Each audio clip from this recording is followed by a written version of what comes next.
G'day guys.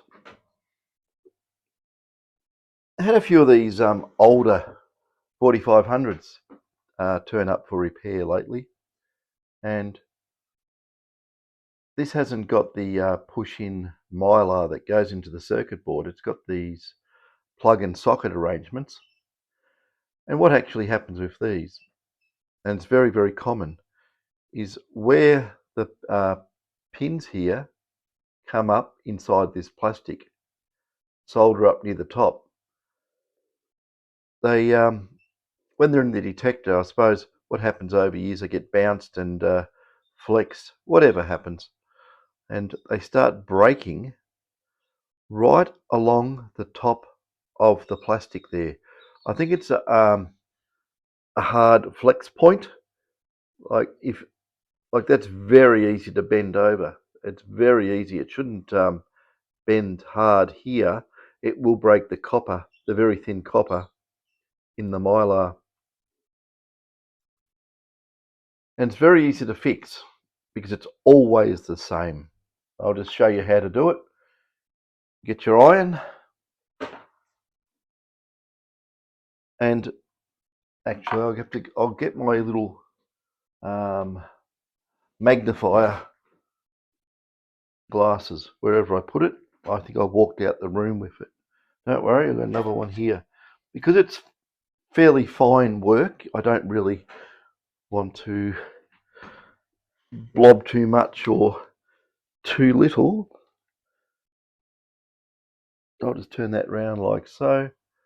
I'll get the iron, and I really should have this in a little small type of vise or something of that nature. But where it pokes up, I've already done a few. That's why I was doing this, and I said, oh, might as well make a video of it. But where it pops up there,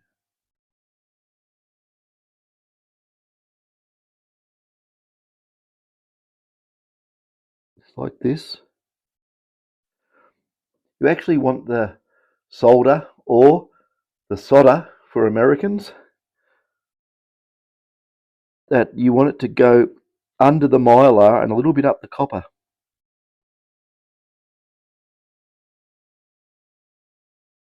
If you listen very closely, I don't know if you'll be able to pick it up on the video, but when the mylar lifts a little bit, it makes a little cracking sound, like miniature popcorn.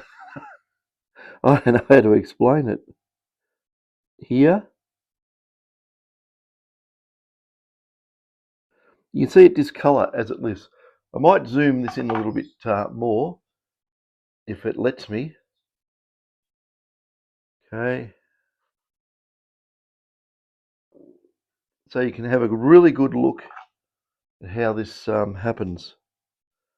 But this, rather than replacing the mylar copper strip, you can just do this instead.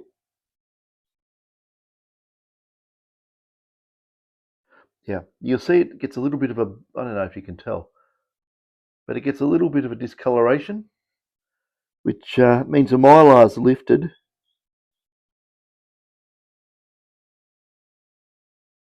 These big power ones here, whoops, never usually fail, but they can. It's always the smaller ones usually that go first. Yeah, just a bit of solder, and I'll just go along and retouch them. When I retouch them, I retouch them with this, with a bit of tension on it. So when it springs back, there's no way known it's going to break those soldered points. So I just do this there.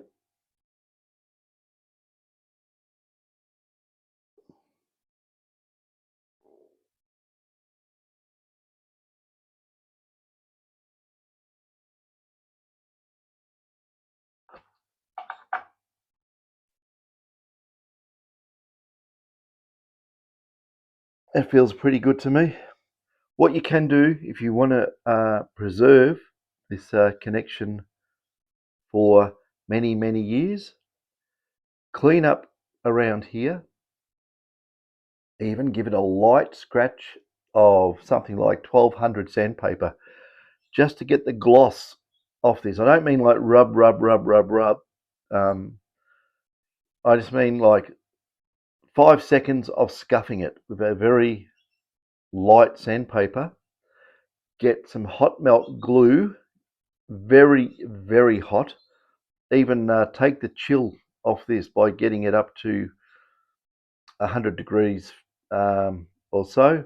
Maybe 80 degrees Fahrenheit, 100 degrees Fahrenheit, something around there, around 40, 50 Celsius. Heat it up so when the glue goes on, it really sticks. It's just not, half-hearted surface tension type bond. You really want it to get in there. And sometimes I get little bits of hot melt glue. I put it there, and then I hit it with the hot air gun, and just make sure that I get enough heat on it so it really sticks in. Like I have little slivers of hot melt glue like this. I'll just put that there, and be wary of heating the plastic here. You really want to heat in this direction so it's hitting the glue and the mylar at the same time. And that will probably work forever onwards. So that's with these mylars. On the ones that just push into the board without that black plastic pin and socket connector arrangement, you can do the same with those. But you've got to make sure on those that the solder, if I got one here, I'll probably get one on a detector somewhere. Oh, I've got one up here, I'll show you. I'll just show you the differences. Okay. If you look at, I'll move this one out the way, and I'll put this one here. These are newer type. That it's wiggling away. If you can see that it's copper all the way down, what happens with these ones? It's very, very similar. Look at my stick. It breaks there, right where the bond is. What happens is the mylar, like this copper is encased in this mylar. Like you can push against it, you can feel it. It's bonded like a layer of clear paper, but it's plastic. Plastic, it's mylar. It's not really, well, I suppose it's a plastic family of materials. But because here is unbonded, that's a weak point along here. That's a fracture point. And if you get your soldering iron, and you basically don't want any solder on your iron when you do this at all, because what will happen, it'll go flow down here, make big lumps, and you'll never get these back in to the little sockets on the board. So what you want to do, it may even be better if you get some solder resist and put solder resist all the way down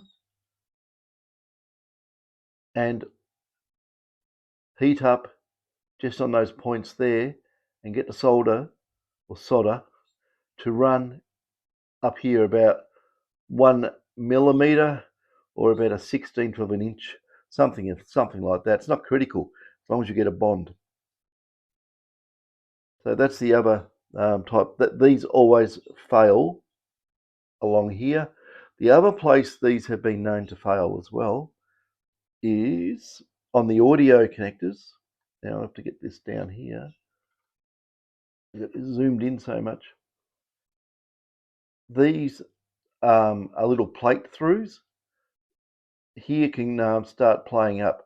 What I do with those, if you want, you can scrape back the mylar here very carefully with a blade, and you can put some just get some solder on here, put a wire, very fine wire, just poke a hole where those holes already are, and scrape the material off on the other side, or very carefully run it down and solder it just here. Don't go in this area here. You can see where the wear mark is there on all these pins. You just want to be at the top there. So you can fix it. If you really want to be clever, you can follow these all the way up to where they go. I've done this before. As it's a quick fix. You're out in the bush. You're miles away from anyone or anywhere. You can't do much about it. But if you got some way of soldering, you know, I don't know, an old spoon handle in the campfire. I don't know, right? But you need some wire as well. You're probably better off with proper solder, so forth. But you can put a very small fine wire here, a nice blob of solder. Don't let it get down here, and just follow the track up, to where it goes. If it breaks, and you solder it on there. I think that's where it goes. Yes, it does. Next one goes here.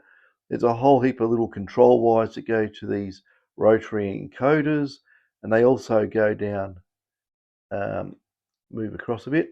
They also move down onto these connections here.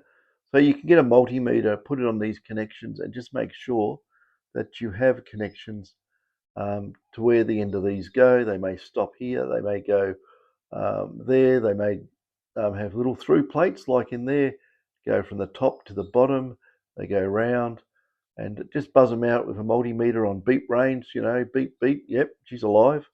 And if you've got a broken one, just quickly solder a piece of wire very carefully onto the one you're not getting continuity from, and just tack it with hot melt glue on the back of the mylar, right? And yeah, run it down and solder it where it goes. These ones here are all data lines. Usually if your detector won't turn on or you got no display and it makes stupid noises, it's all these thin ones here. Um, you know, this is your power in from your battery. This is your audio coming out to your headphones or on the output of the socket there for audio. And the rest are all sort of data control lines. Turn it on, turn it off, talk to the display board. And if any of those are broken, your detector's going to go haywire. So you can fix all those up. Also, where that plug connection is there, you pushing the inside of the plug, the black plastic. I'll see if we can emulate it, but sometimes these pins, sometimes these pins, your connection pins, move up and down inside. They're not locked in tight. And what they can do, if you push them many times back and forth, it'll move the whole. This is a pin, this bit here. And what it can do, it can actually crack the solder around here. And the easy way to fix that, if it hasn't damaged the through plate, then you'd have to scrape the copper off and solder it. But you can just resolder. Quick way, if you've got this sort of problem, you put your connector in and you wiggle it, the detector turns off, on, sound goes off, on, starts doing stupid things on the screen. Resolder all these connections. So you got your two audio ones here. You got data, there's switch connections that go to the switch. Check these too, because toggling the switch on and off, or whatever, all the time. If you actually feel it, that click, that generates very small shock waves, right? And these pins, if they become loose in the plastic housing, they move a little, right? And it's like this: tap, tap, tap, tap, and you can get fractures in the solder. So resolder the switch.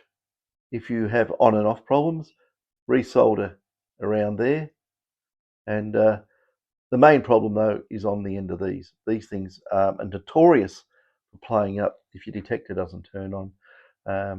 You got to be careful when you pull the back off your detector. Don't just pull it off, undo the screws and go yank. This thing has to be levered from the detector. What I do was you pull it out about an inch or 25 mil, stick stick your finger in here from like there's the back of the detector. Stick your finger in here and push it upwards.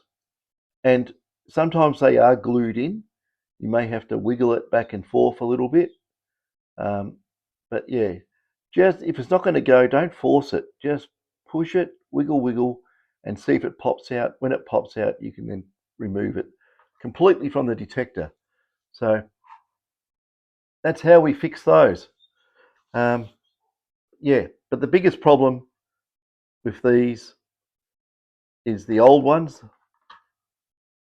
Because they're getting old, if you it's like just any copper. You bend it, you tap it, you do anything with copper, and over time it becomes brittle. It work hardens.